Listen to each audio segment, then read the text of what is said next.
Hello dear class, welcome back to my channel on Mathematics. I hope you all are doing well. So previous class में मैंने बताया था real numbers के बारे में.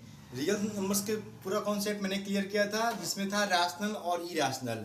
और मैंने कुछ दिन पहले वाले क्लास में मैंने बताया था √3 को इरैशनल नंबर होता तो मैंने उसे प्रूफ किया था. अब इस वाले क्लास में मैं आपको बताऊंगा कि 3 + 5√2 एक इरैशनल नंबर है.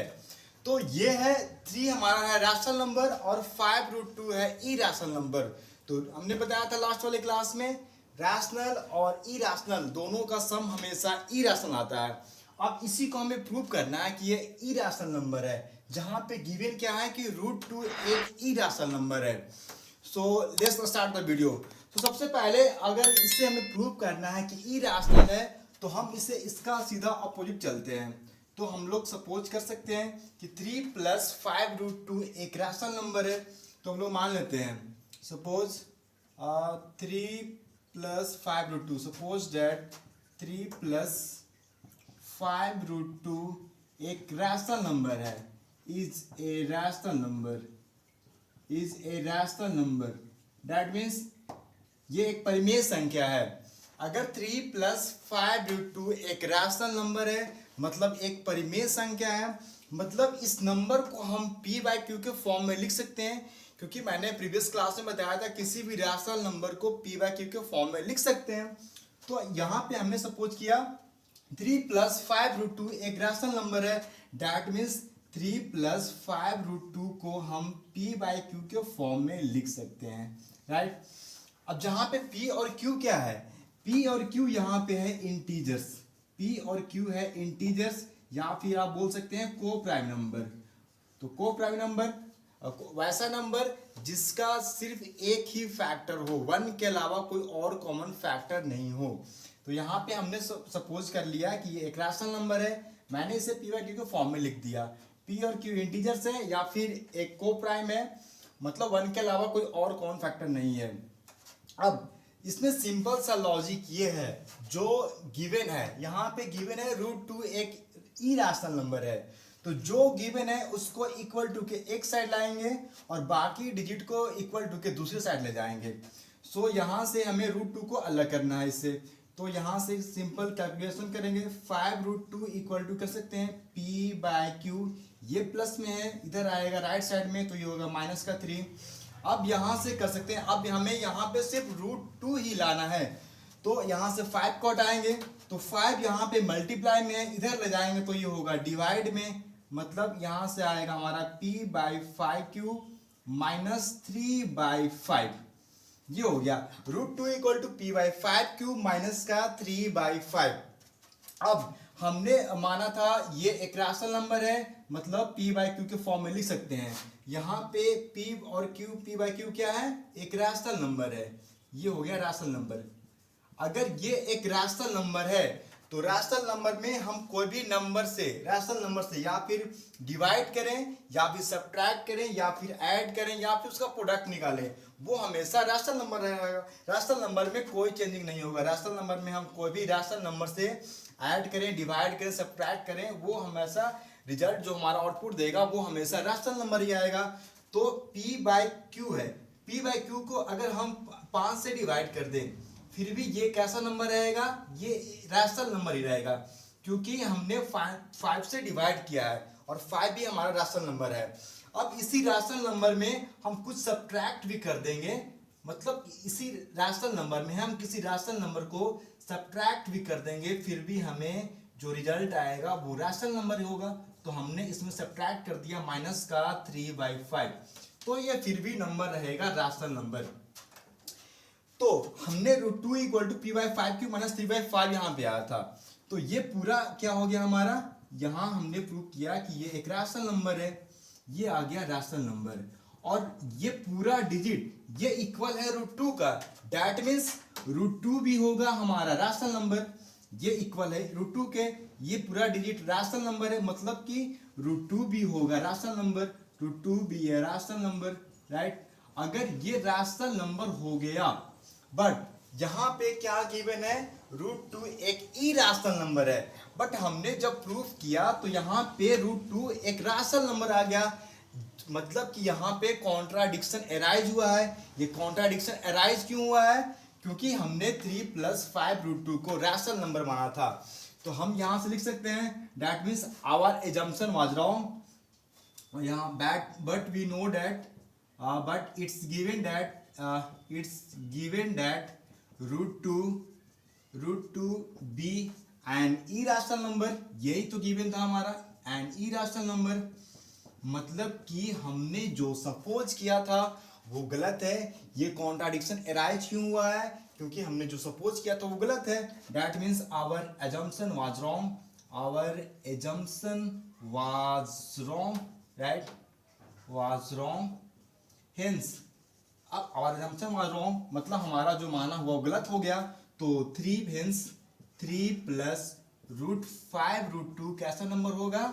B an irrational number. ये हो गया प्रूफ। आई होप सबको क्लियर होगा इतना।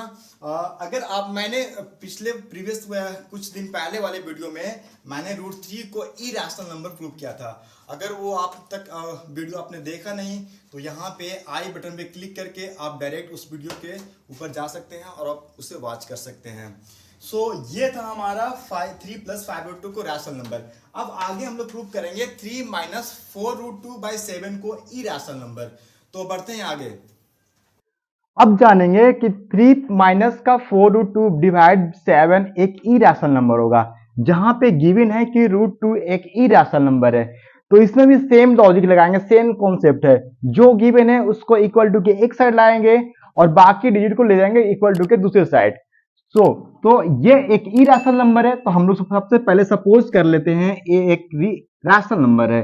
तो 3 - सपोज दैट 3 - 4 √2/7 एक रैशनल नंबर है, बी रैशनल नंबर।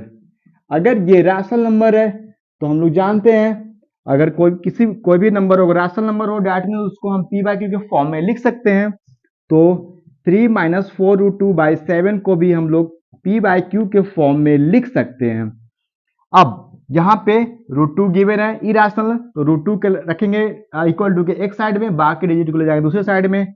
तो इसको कर देते हैं अलग। अब जैसे 3/7 -4 √2/7 इक्वल टू p/q। और सिंपल सा कैलकुलेशन है। -4 √2 यही इधर छोड़ देते हैं और बाकी का डिजिट को इधर ले जाते हैं, p/q -3/7, क्योंकि हमें सिर्फ √2 को इक्वल टू के इस साइड छोड़ना है। अब यहाँ पे √2 के अलावा बच गया -4/7, तो -4/7 इस साइड ले जाएंगे। तो यहाँ से कर सकते हैं क्रॉस मल्टीप्लाई, -4 √2 इक्वल टू 7 से मल्टीप्लाई करेंगे तो 7 p/q क्रॉस मल्टीप्लीकेशन में, और 7 × 3/7, ये 7 कट गया। अब यहाँ पे बच गया √2, तो अब ले जाएंगे, सॉरी -4 बच गया, तो -4 ले जाएंगे, -4 इधर ले जाएंगे तो ये मल्टीप्लाई में इधर आएगा, तो डिवाइड में ये हो जाएगा 7p/4q और -3/4। अब यहाँ से माइनस हटाएंगे तो क्यों ना दोनों तरफ माइनस से मल्टीप्लाई कर देते हैं। अगर दोनों तरफ माइनस से मल्टीप्लाई करेंगे मतलब जो माइनस वाला है वो हो जाएगा प्लस और प्लस वाला हो जाएगा माइनस, तो ये हो गया प्लस, और यहाँ पे हो गया माइनस का 7p/4q प्लस का 3/4। अब हमने सपोज किया था ये एक रैशनल नंबर है, तो यहाँ पे p और q क्या है? इंटीजर्स।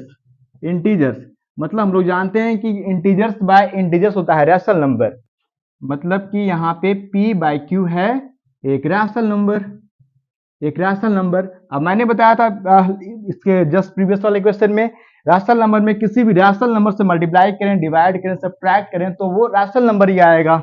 तो p/q में अगर हम -7/4 से मल्टीप्लाई कर दें फिर भी ये रहेगा रैशनल नंबर ही, क्योंकि हमने रैशनल नंबर से ही मल्टीप्लाई किया है। अब इसी रैशनल नंबर में हम किसी भी रैशनल नंबर को अगर ऐड भी कर दें फिर भी ये होगा रैशनल नंबर। तो ये बन गया पूरा ये हो गया पूरा हमारा रैशनल नंबर, और ये रैशनल नंबर इक्वल किसके है? √2 के। मतलब अगर ये रैशनल नंबर है, दैट मीन्स √2 भी होगा रैशनल नंबर। तो यहां से लिख सकते हैं कि √2 भी होगा हमारा rational number, rational number. But given क्या था कि √2 एक इरैशनल नंबर है। तो ये कॉन्ट्राडिक्शन अराइज क्यों हुआ है? मतलब जो हमने सपोज किया था वो गलत है। तो that means our assumption was given, क्या है यहाँ पे लिख दे, गिवन √2 क्या है यहाँ पे गिवन है, √2 बी एन इरैशनल नंबर। तो ये कॉन्ट्राडिक्शन अराइज क्यों हुआ है? क्योंकि हमने जो सपोज किया था वो गलत सपोज किया था। हमने सपोज किया था 3 - 4√2/7 एक रैशनल नंबर है, बट हमने जब सोल्व किया तो √2 मिल गया एक रैशनल नंबर। यहाँ पे गिवन है √2 irrational number, that means our assumption was wrong, our assumption was wrong, our assumption was wrong, hence क्या हो जाएगा ये, our assumption was wrong। तो यहां पे लिखेंगे hence 3 - 4√2/7 क्या होगा? Rational number, irrational number, sorry irrational number. ये हो गया प्रूफ। अब सेम वे में किसी भी नंबर को, मतलब जहां पे रैशनल और इरैशनल का सम लिखा हो, प्रोडक्ट लिखा हो, या फिर क्वोशेंट लिखा हो, दैट मींस डिवाइड करके लिखा हो, तो आप सेम वे में प्रूव कर सकते हैं। तो नेक्स्ट एग्जांपल लेते हैं। यहां पे प्रूव करना है 5 - 2√3 एक इरैशनल नंबर है। सिद्ध करें कि 5 - 2√3 एक अपरिमेय संख्या होगा। तो हम सेम वे में चलेंगे। अगर ये शॉर्ट क्वेश्चन में आ गया तो हमें √3 को अलग से इरैशनल प्रूफ नहीं करना होगा। तो सबसे पहले हम लोग सेम वे में प्रूफ करेंगे। हम लोग सपोज कर लेंगे कि 5 - 2√3 एक क्या है? सपोज दैट मान लेते हैं कि 5 - 2√3 बी ए रैशनल नंबर। तो इस वाले क्वेश्चन में ऐसा नहीं लिखा होगा कि गिवन ऐसा कुछ नहीं है कि √3 एक इरैशनल नंबर है। तो ये अगर ये शॉर्ट नंबर क्वेश्चन में आ गया तो हम डायरेक्ट कर देंगे √3 को इरैशनल नंबर मानते हुए। बट ये लॉन्ग में आ गया, आंसर देना है हमें, तो सबसे पहले √3 को हम लोग प्रूव करेंगे कि एक इरैशनल नंबर है। आप डायरेक्ट उस लिंक से जाकर अब इस वीडियो को देख सकते हैं, मैंने प्रूव किया था √3 एक इरैशनल नंबर है। तो हम लोग डायरेक्ट चलते हैं। हम लोग जानते हैं कि √3 एक कैसा नंबर है? इरैशनल नंबर है। ये है इरैशनल नंबर, मतलब कि ये एक अपरिमेय संख्या है, अपरिमेय संख्या। अब हमें प्रूफ करना है कि ये रैशनल नंबर इरैशनल नंबर है। तो हमने सपोज कर दिया एक रैशनल नंबर है। तो फिर से सेम, अगर ये रैशनल नंबर है तो 5 - 2√3 को हम लोग p/q के फॉर्म में लिख सकते हैं। p और q यहाँ पे होगा इंटीजर्स, या फिर बोल सकते हैं आप कोप्राइम। तो अगर तो हमें √3 को अलग करना है, क्योंकि जानते हैं कि √3 एक इरैशनल नंबर है। तो √3 को रखेंगे इक्वल टू के एक साइड में, बाकी डिजिट को जाएंगे दूसरे साइड में। तो यहां से हम लोग सबसे पहले हटाते हैं 5 को, या फिर यहां पे लिख कर सकते हैं 5 माइनस का p/q इक्वल टू 2√3। अब यहाँ पे √3 के साथ 2 भी है, तो हमें 2 को हटाना होगा यहाँ से। तो ये मल्टीप्लाई में तो इधर आएगा, तो ये होगा डिवाइड में 5/2 माइनस p/2q इक्वल टू √3। तो यहाँ पे हम लोग पहले सपोज किया था p/q क्या है हमारा? एक रैशनल नंबर है, p और q इंटीजर्स है। तो ये है हमारा रैशनल नंबर। और मैंने बता चुका हूं मैंने ऑलरेडी कि अगर किसी भी रैशनल नंबर में किसी भी रैशनल नंबर को मल्टीप्लाई करें या डिवाइड करें, वो रैशनल नंबर ही होगा। तो इसमें 2 से डिवाइड कर दिए, फिर भी ये रहेगा रैशनल नंबर। अब इसमें से किसी नंबर को घटा भी देंगे, फिर भी जो हमारा रिजल्ट आएगा वो होगा रैशनल नंबर।